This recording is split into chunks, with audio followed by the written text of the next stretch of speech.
The moment you decide to give yourself 90 days, you're not just setting a timeline, you're drawing a line in your life. You're saying that everything before this moment was a lesson, and everything after this moment is going to be intentional. Most people drift through life, reacting to whatever comes their way, waiting for motivation to show up, waiting for circumstances to change. But a real decision doesn't wait. A real decision creates pressure, creates urgency, creates movement. And when you lock in on 90 days, you give your mind something powerful, a clear window where excuses are no longer acceptable and hesitation has no place. 90 days is long enough to build momentum, but short enough to stay focused. That's why it works. It forces you to stop thinking about someday and start thinking about today. Because now, every single day matters. Every action counts. Every habit you choose either moves you closer to your goal or pulls you further away from it. And once you understand that, you begin to move differently. You begin to wake up with purpose, not because you feel like it, but because you made a decision that your feelings no longer control your actions. A powerful decision is not emotional. It's disciplined. It's not about being excited for a day or two and then fading away when things get uncomfortable. It's about standing firm when the excitement is gone and all that's left is the work. Because let's be real, there will be moments in those 90 days when you don't feel strong. There will be moments when your old habits start calling you back, when distractions look more appealing than your goals. That's where the decision shows its true strength. Because if your decision is weak, you'll fall back.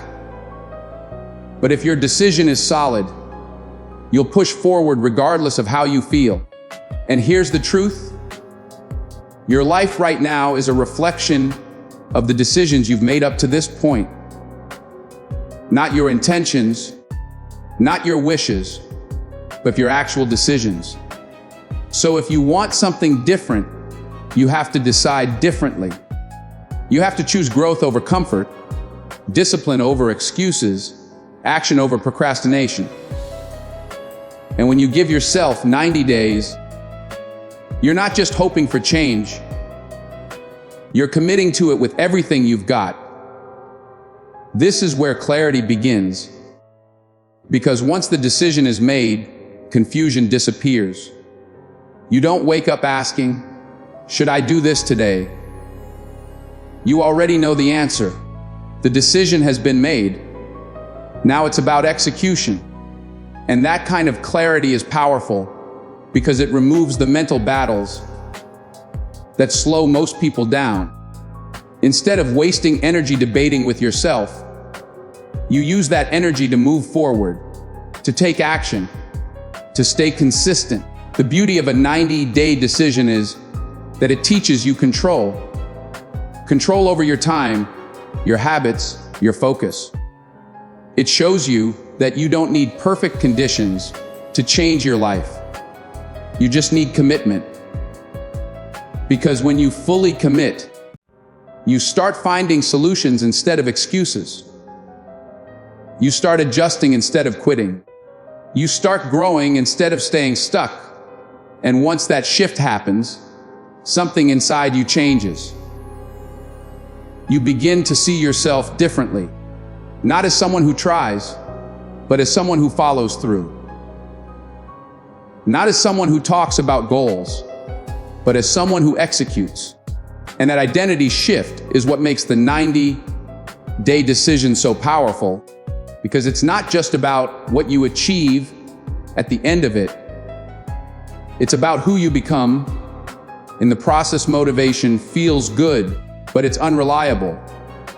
It comes and goes, rises and falls, shows up when things are easy and disappears the moment things get uncomfortable. If you build your life on motivation, you'll always be starting and stopping, always waiting for the right feeling before you take action. But discipline doesn't wait. Discipline shows up whether you feel like it or not. And that's the difference between people who dream and people who actually become something. One group waits for a spark, the other becomes the fire. When you commit to discipline, you're making a quiet agreement with yourself that your standards matter more than your mood. That no matter how you feel when you wake up, tired, distracted, unmotivated, you're still going to do what needs to be done. Because the truth is, the most important days are not the days when you feel strong. It's the days when you feel weak and still push forward anyway. That's where discipline is built. That's where you prove to yourself that you're in control, not your emotions. Discipline is not loud. It doesn't need applause. It's built in the small, consistent actions that nobody sees. Waking up when the alarm rings and not hitting snooze. Sitting down to work when your mind is full of distractions. Choosing progress over comfort again and again until it becomes who you are. And the more you practice that, the less you depend on motivation.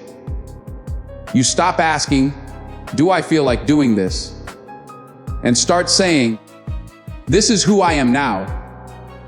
The problem with motivation is that it tricks you into thinking you need to feel ready before you begin. But discipline teaches you something far more powerful. You become ready by starting. You don't wait for confidence. You build it through action. You don't wait for clarity. You create it by moving forward. And over time, those small disciplined actions stack up. They build momentum. They create results. And those results start reinforcing your belief in yourself. There will be days when everything in you wants to quit. Days when the effort feels heavy and the progress feels invisible. That's where discipline separates you from the average. Because average people stop when it gets hard. They negotiate with their excuses. They tell themselves, "I'll do it tomorrow." But discipline doesn't accept tomorrow. Discipline understands that every time you delay, you're reinforcing the habit of quitting. And every time you follow through, you're strengthening the habit of winning. It's not about being perfect. It's about being consistent. Discipline doesn't mean you never fail. It means you don't stay down when you do. You get back up, you adjust, and you keep going. Over and over again. Because discipline is not a one-time decision, it's a daily practice. A choice you make again and again until it becomes automatic. Until it becomes part of your identity. And once discipline becomes who you are, everything changes. You stop relying on outside forces to push you. You stop needing inspiration to get started. You become self-driven, self-controlled, and focused on what truly matters. Because now, your actions are not based on how you feel. They're based on who you've decided to be. Breaking old habits is not just about stopping what you used to do. It's about confronting the version of yourself that kept choosing those habits in the first place. Because habits don't live on the surface, they are rooted deep in your identity. The way you think, the way you react, the way you spend your time, it all reflects who you believe you are. So when you decide to change your habits, you're not just changing actions, you're challenging your own self-image. And that's why it feels uncomfortable, because you're stepping into unfamiliar territory where the old you no longer fits. but the new you is still being built. Most people try to break habits with temporary effort. They rely on bursts of motivation. They make promises in emotional moments, but they don't change the system behind their behavior. They don't change the identity driving those actions. So they fall back, not because they're weak, but because they're trying to act like someone they haven't decided to become yet. Real change happens when you shift from "I'm trying to stop this" to "this is not who I am anymore." That's a different level of commitment. That's where transformation begins. Building a new identity requires repetition, not perfection. It's about showing up every day and proving to yourself through action that you are becoming someone different. When you choose discipline over distraction, you're casting a vote for the person you want to be. When you follow through on something you said you would do, you're reinforcing trust in yourself. And when you catch yourself slipping and correct it, instead of ignoring it, you're strengthening that new identity. These moments may seem small, but they carry weight because they redefine how you see yourself. The challenge is that your old habits will not disappear quietly. They will pull on you, especially when you're tired, stressed, or overwhelmed. They will try to convince you that nothing has really changed, that it's easier to go back. That one small slip doesn't matter. And in those moments, it's not about willpower, it's about awareness. Recognizing the pattern, pausing, and making a different choice. That pause is powerful because it breaks the automatic cycle and gives you control. And every time you make that conscious choice, you weaken the old habit and strengthen the new one. You also have to understand that identity is built in alignment. What you say, what you do, and what you believe must start matching. If you say you want to grow, but keep repeating the same behaviors, there's a gap. And that gap creates frustration. But when your actions start aligning with your goals, something shifts internally. You begin to feel more focused, more confident, more in control. Not because everything is perfect, but because you're moving in the right direction consistently. This process takes patience. You won't wake up one day and feel completely transformed. There will be moments of doubt, moments where progress feels slow, moments where the old version of you feels stronger than the new one. But that's part of the process, because identity is not built in comfort, it's built through resistance. Every time you choose growth over familiarity, you are reshaping who you are. And over time, those choices compound. The things that once felt difficult start to feel natural. The habits that once controlled you lose their grip. And the person you were trying to become starts to feel like who you've always been. That's the power of building identity. It goes beyond temporary change and creates something lasting, something stable, something that doesn't depend on circumstances or emotions, but is rooted in who you've decided to be. Pain is not something most people chase, but it's something everyone who grows has to face. You can't become stronger while avoiding pressure, and you can't evolve by staying comfortable. The moment you decide to change your life, you are stepping into resistance. That resistance will test you mentally, physically, emotionally. It will show up in the form of doubt, fatigue, setbacks, and moments where you feel like you're not moving forward at all. And this is where most people turn back, because they lack potential. but because they misunderstand what growth really feels like.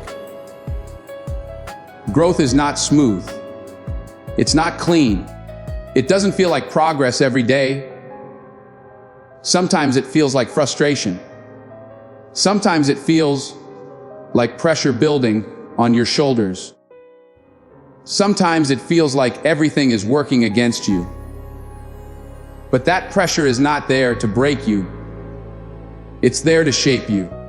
Just like anything that becomes stronger, it has to go through resistance. And if you avoid that process, you also avoid the transformation that comes with it. When you begin to embrace pain, instead of running from it, your mindset starts to shift. You stop asking, "Why is this happening to me?" and start asking, "What is this trying to teach me?" That one shift changes everything. Because now, instead of seeing obstacles as barriers, you start seeing them as part of the path. Every challenge becomes an opportunity to build resilience. Every setback becomes a lesson that sharpens your awareness. And every moment of discomfort becomes proof that you're stepping outside your old limits. Pressure has a way of revealing who you really are. When things are easy, anyone can stay consistent. Anyone can stay focused.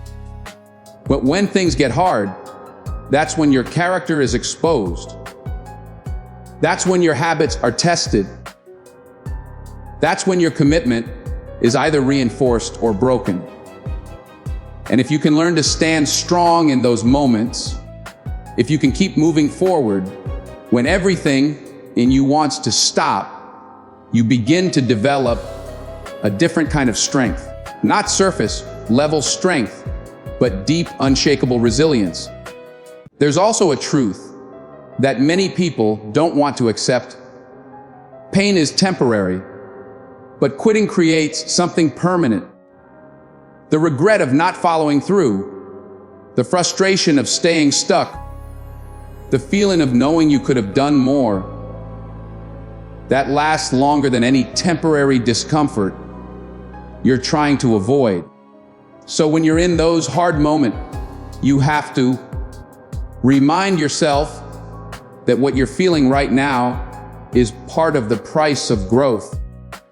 And that price is worth paying because it leads to a version of you that is stronger, sharper, and more capable.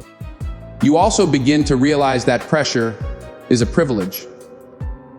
It means you're in the game. It means you're pushing yourself beyond where you used to be. It means you're not settling anymore. And once you start seeing it that way, you don't run from it, you lean into it, you use it. You let it fuel your focus instead of draining your energy. Because now, you understand that every difficult moment is shaping your mindset, strengthening your discipline, and preparing you for something greater. Over time, your relationship with pain changes. It no longer feels like something to fear, but something to respect. You understand that it carries lessons, that it builds endurance, that it forces you to grow in ways comfort never could. And that's where real transformation begins, when you stop resisting the hard moments and start using them as stepping stones. When you stop seeing pressure as a problem and start recognizing it as a force that is refining you into someone stronger than you've ever been. Becoming relentless is not about being loud or aggressive. It's about reaching a point where stopping is no longer an option. It's a mindset where excuses lose their power, where distractions no longer control your direction, and where your commitment becomes stronger than any obstacle in your way. Most people move in cycles. They start strong, lose focus, take breaks, and then try again. But when you become relentless, you break that cycle. You don't rely on bursts of energy. You build a steady, unstoppable rhythm that carries you forward no matter what. Relentlessness is built in the moments nobody sees. It's built when you choose to keep going after a long day. It's built when you stay focused while everything around you is pulling for your attention. It's built when you show up again and again, even when the results are slow, even when the recognition isn't there. Because at that level, you're not working for validation, you're working from purpose. And purpose gives you a different kind of energy, one that doesn't fade when things get difficult. There's a level of clarity that comes with becoming unstoppable. You stop overthinking every move. You stop doubting your ability every time something goes wrong. You understand that setbacks are part of the process, not a signal to quit. And because of that, you recover faster. You don't stay stuck in disappointment. You adjust and move forward. That ability to keep moving, to stay in motion, no matter what happens, is what separates people who eventually succeed from those who stay in the same place. You also develop a strong sense of ownership. You stop blaming circumstances, people, or situations for where you are. You take responsibility for your actions, your habits, your results. And that's powerful, because the moment you take ownership, you take control. Now, instead of waiting for things to change, you become the one creating change. You become proactive instead of reactive. And that shift alone puts you ahead of most people who are still waiting for the right time to act. Being relentless doesn't mean you never feel tired or frustrated. It means those feelings don't dictate your actions. You learn how to operate through discomfort. You learn how to stay focused when your energy is low. You learn how to push forward when things don't feel rewarding yet. And in doing that, you build endurance. Not just physical endurance, but mental and emotional endurance that allows you to keep going long after others have stopped. There's also a level of confidence that comes with consistency. Not the kind of confidence that comes from talking, but the kind that comes from proof. When you've shown up for yourself day after day, when you've kept your word even when it was hard, you start trusting yourself more, and that trust becomes fuel. It pushes you to aim higher, to take bigger steps, to challenge yourself even more, because now you know you can handle it. Over time, this relentless approach transforms the way you live. You stop seeing obstacles as barriers and start seeing them as part of your journey. You stop fearing failure because you understand that every attempt is progress. And you stop questioning whether you can do it because you've already proven that you won't stop trying. That's what makes you unstoppable. Not perfection, not talent, not luck, but the decision to keep going, to keep improving, and to never back down from the process of becoming the strongest version of yourself